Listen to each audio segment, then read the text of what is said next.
بسم الله الرحمن الرحيم. الحمد لله الذي جعل المؤمنين فائقين درجة، والصلاة والسلام على النبي الأمي الذي قال: من تشبه بقوم فهو منهم، وعلى آله وأصحابه الذين كانوا صالحين إيمانا واعتقادا.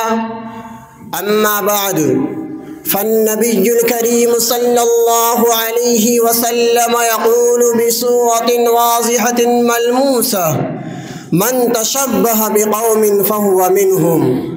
وليس الاحتفال المؤقر وسادة الأجلاء، إني أريد أن ألقي بين أيديكم خطبة عربية مختصرة حول موضوع التشبه بالكفار، فالرجاء منكم جميعا أن تصمتوا واعملوا بالأمور التي ستجيء في الخطبة.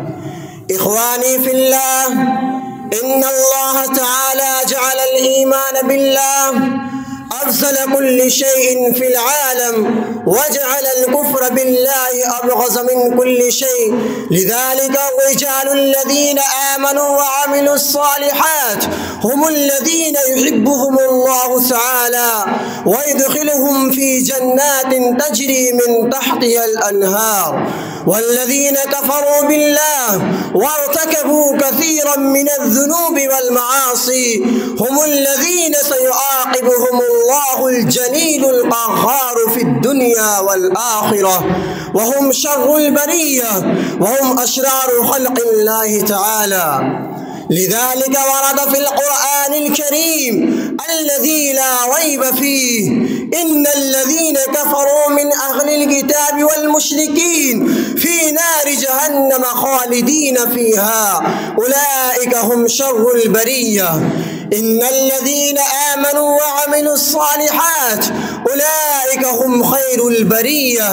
هذه الآية الكريمة تدل بالإيضاح على أن المسلمين الصادقين هم خير البرية وخير الخلق الذي يوجد في العالم، وعكس ذلك إن الذين كفروا بالله ومرقوا من أمور الدين هم شر البرية وشرار خلق الله تعالى. فكيف يناسب للمسلمين الصالحين الصادقين أن يتشبهوا بالكفار الفجار الكاذبين؟ فكيف يلائم للذين أسلموا واتقوا أن يمشوا مشية الذين كفروا من اليهود والنصارى والهندوس الذين سيدخلون نار جهنم خالدين فيها أبدا؟